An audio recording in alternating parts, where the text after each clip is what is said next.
इस शेर के साथ बताता हूँ, शहंशाहे बलागत चले आइए, शहंशाहे बलागत चले आइए, ताजदारे फसाहत चले आइए, लेके गुलजार तैयबा के गुल की महक चले आइए, मुश्किलात चले आइए। नई शेर के साथ हज़रत अल्लामा मौलाना मुफ्ती नौमान आकर साहब को बात करता कि वह अपने वाज़ बयानात तमाम साथियों को मुस्तफ़ीद करे। हज़रत अल्लामा मौलाना मुफ्ती नौमान आकर साहब पानी मोहम्मद दारुल उलूम सिद्दीक नगर बेगम चौक प्रभारा वाया थाना परासर अलग बिहार।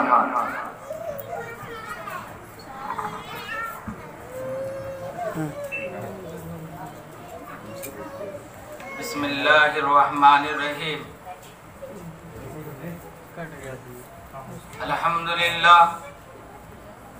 अल्हम्दुलिल्लाह नहमदुहु व नस्तईनुहु व नस्तगफिरुहु व नु'मिनु बिही व नतवक्कलु अलैहि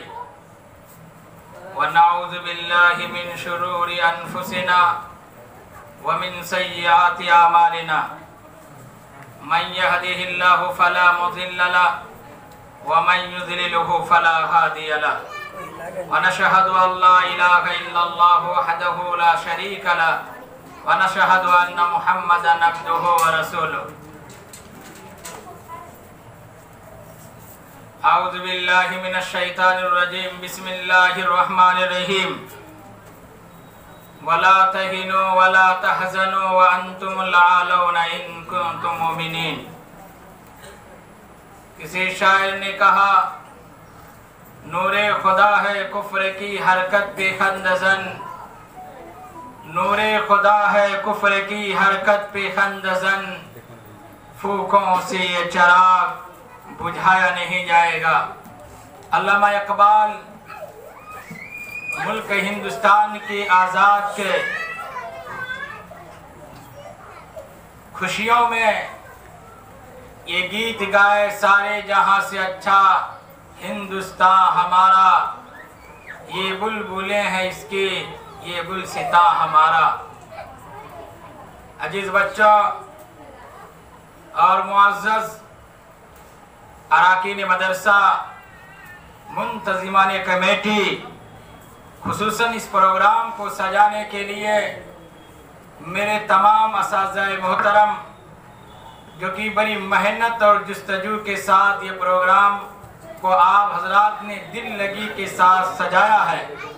सबसे पहले इनका सेहरा आली जनाब कारी शब्बीर अहमद साहब के सरों पे डाली जाती है और उसके बाद कारी सद्दाम साहब और कारी शहजाद साहब और दिगर असातिज़ाए किराम इस प्रोग्राम को सजाने में बड़ी मेहनतें की है। क्यों ना आखिर ये प्रोग्राम सजाया जाए कि ये आज पूरे दुनिया के अंदर, आज पूरे हिंदुस्तान में तिरंगा जैसे एक नश्नुनुमा फिजाओं में लहरते हुए ये तिरंगे नजर आते हैं। लोग फूलों से घरों को सजाता है, आज पूरे हिंदुस्तान को तिरंगों के झंडों से सजाया जा रहा है, क्योंकि ये हिंदुस्तान ये ऐसा मुल्क है कि आज से कई सदियां पहले 1756 से और 1857 तक इस हिंदुस्तान को आज़ाद करने के लिए, जबकि इस हिंदुस्तान में अंग्रेजों ने एक कब्जा जमा लिया और हमारे मजहब में लोग ताना तशनी करने लगे, हमारे कुरान के ऊपर पाबंदी लगाने लगे और हमारी किताबों के ऊपर पाबंदी लगाने लगे, हत्ता कि मदारिस के ऊपर तिरछी निगाहें होने लगी। ऐसे औकात के अंदर अकाबिरीन उलमाए किराम ने और बहादुर शाह जफर ने इस हिंदुस्तान को आज़ाद करने के लिए और ये अंग्रेजों की गुलामी से छुड़ाने के लिए हत्तल इम्कान कोशिशें की। जब 1857 का वक्त आता है तो अकाबिरीन उलमाए किराम ने मशवरा किया कि इस हिंदुस्तान को आज़ाद करने में सिर्फ अगर मुसलमान ही रहे, कोई और मजहब नहीं रहे, तो फिर हो सके कि नाकामी होगी। तमाम लोगों ने मशवरा किया कि क्यों न हो कि सिख को भी बुला लिया जाए, हिंदुओं को भी बुला लिया जाए और तमाम के तमाम मज़ाहिब वाले को बुला लिया जाए और एक साथ इकट्ठा होकर 1857 से लेकर 1947 तक एक जिहादी के साथ और एक इत्तफाक और इत्तिहाद के साथ अकाबिरीन उलमाए किराम ने ये तहरीक आज़ादी के झंडे को लेकर खुसूसन बहादुर शाह जफर ने एक ललकार मारी और अंग्रेजों को ये चीज तल्ख हुई और उनको नजरबंद कर दिया गया, जलावतन कर दिए गए। और उसके बाद अंग्रेजों ने कहा कि ऐ बहादुर शाह जफर, अगर तुम अब भी काबू में नहीं आओ तो फिर और सख्त से सख्त सजा दी जाएगी। और मेरे अजीज बच्चों और नहालो और हमारे असातिज़ा और अराकीन किराम और ये मुल्क के बासिंदगान सुन लो, अरे बहादुर शाह जफर वो ऐसे हिम्मत और इस्तक़लाल के साथ रहे कि अपनी बात से मुंह न मोड़े। फिर उनके सामने अंग्रेजों ने उनके 4 बच्चे के सर को कलम करके दस्त में सजा करके उनके सामने पेश कर दिया गया, मगर बहादुर शाह जफर ने हिम्मत नहीं हारी और फिर इसी हिम्मत और इस्तक़लाल के साथ ये हिंदुस्तान के झंडे को और फिर ये तहरीक आज़ादी के झंडे को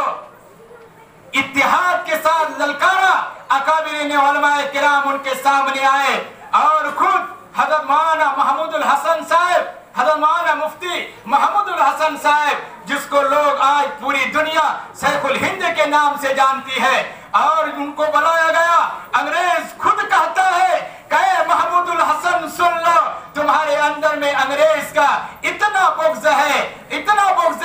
कि अगर तुमको जला दिया जाए और तुम्हारे इस राख को अगर सूंघा जाए तो फिर भी अंग्रेज के साम्राज्य का तुम्हारे अंदर बू आएगी। लिहाजा हज़रत मौलाना मुफ्ती महमूदुल हसन साहब भी इसी इस्तक़लाल और हिम्मत के साथ लिहाजा इस तहरीक आज़ादी के परचम को लहराया और अंग्रेज को कहा कि अंग्रेज सुन लो, मैं उस वक्त तक दम नहीं ले सकता हूं जब तक कि हिंदुस्तान को आजाद न कर दिया जाए। मेरे अजीजों, याद रखो, यही मौलाना मुफ्ती महमूदुल हसन साहब शेखुल हिंद रहमतुल्लाह अलैह हैं कि अंग्रेजों ने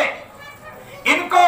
जेल खानों के अंदर डाल दिया गया, जेल के सराखों के अंदर डाल दिया गया और इनको उसी जेल के अंदर ऐसी सजाएं दी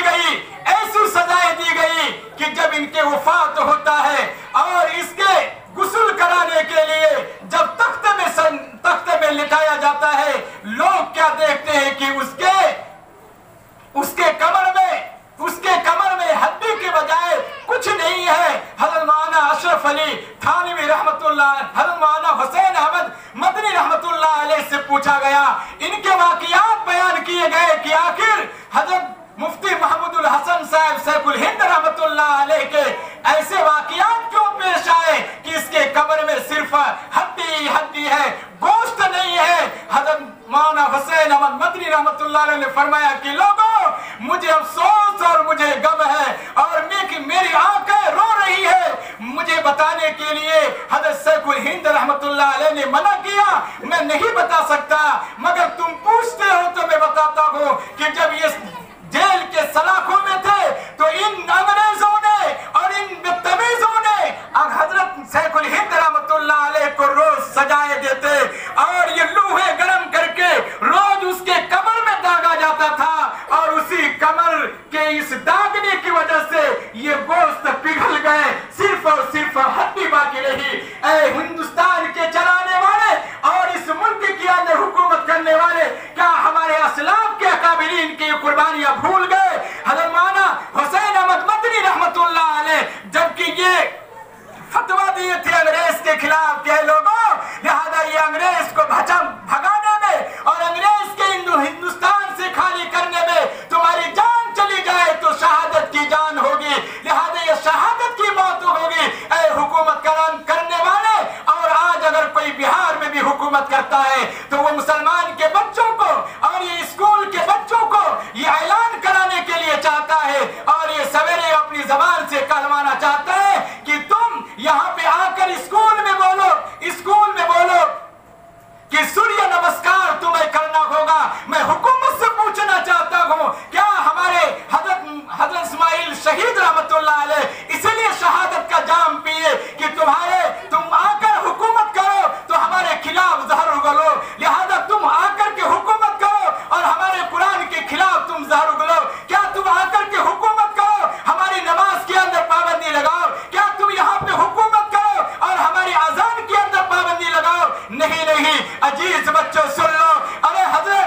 हिंदुस्तान से उसको भागना पड़ेगा। लिहाजा आज भी वो देवबंद कायम है और ये मदारिस के जाल फैले हुए हैं। अभी उस वक्त तो एक मदरसे थे, अभी तो लाखों करोड़ों की तादाद में मदरसे हैं। मैं हुकूमत से कहना चाहता हूँ कि अगर आज भी अगर अपनी जबान में आपने कंट्रोल नहीं किया, अगर आपने हिंदुस्तान की सालमियत की अगर बका नहीं रखी, तो फिर इसी हिंदुस्तान के टुकड़े देखने को मिलेगा। इसीलिए अजीज बच्चों, ये हिंदुस्तान आजाद करने में अकाबिरीन उलमाए किराम के बहुत बड़े ये हाथ रहे और अवाम भी अपने खून को बहाया। अरे दरख्त ऐसे कोई नहीं थे दिल्ली के अंदर जो कि अंग्रेज ने फांसी के फंदे के लिए लगा करके अब अकाबिरीन उलमाए किराम को फांसी में चढ़ाया और सूली में चढ़ाया। इसलिए अकाबिरीन उलमाए किराम ने सूली में चढ़ने को गवारा किया और फिर अवाम ये गवारा किया ताकि हम कुरान पढ़ सके, हम अजान दे सके, हम मदारिस चला सके, हम मसाजिद चला सके और हम अपने त्योहार सही से कर सके। मैं इसीलिए कहना चाहता हूँ, मैं हुकूमत से इस मीडिया के जरिए से आवाज पहुंचाना चाहता हूँ कि अगर आप हिंदुस्तान की सालमियत को बका में रखना चाहते हैं, इत्तेहाद अगर रखना चाहते हैं और पूरे सारे लोग मिल करके हिंदुस्तान को आगे बढ़ाना चाहते हैं, तो जिस तरीके से आजादी हिंदुस्तान के वक्त में मुसलमान कदम पे कदम मिला करके साथ थे, आज भी इंशाअल्लाह कयामत तक मुसलमान आपके साथ रहेगा। हुकूमत आप करे कोई बात नहीं, मगर आजादी हमें चाहिए और मुल्क की आजादी, सालमियत की आजादी, मजहब की आजादी, हर वक्त चलने और त्योहारों के अंदर ये आजादी हमें चाहिए। मैं इसी के साथ मैं तमाम के तमाम अराकीन का मैं शुक्रगुजार हूँ और पूरे हिंदुस्तान के मुल्क बासिंदगान हिंद को मैं मुबारकबाद देता हूँ कि आज अल्हम्दुलिल्लाह पूरे मुल्क के अंदर ये आज ये तराने गाए जा रहे हैं और ये तिरंगा लहराए जा रहे हैं। मैं मुबारकबाद देता हूँ ये हिंदुस्तान के हुकूमत करने वाले। मैं ये गुजारिश आपसे करूंगा कि आप इत्तेहाद के साथ रखें और इत्तेफाक के साथ रखें और अगर कोई कहीं कोई परेशानी में आ जाए तो आपकी जिम्मेदारी है कि उसकी परेशानी को हल करने की मुकम्मल कोशिश करें। यह नहीं कि आप परेशानी में डाल दें। यह आपकी हुकूमत का कोई भी इतिहास नहीं है, लिहाजा कोई कानून और कोई ज़ाब्ता नहीं है। मैं इन्हीं चंद कलिमात के बाद मैं अपनी बात को खत्म करता हूँ एक मर्तबा नारा लगाकर कि इनकिलाब जिंदाबाद, इनकिलाब जिंदाबाद, 15 अगस्त 15 अगस्त घर घर झंडा, दारुल उलूम सिद्दीक नगर, दारुल उलूम सिद्दीक नगर, डेंगा चौक, मैना जिंदाबाद, अकाबिरीन उलमाए किराम जिंदाबाद।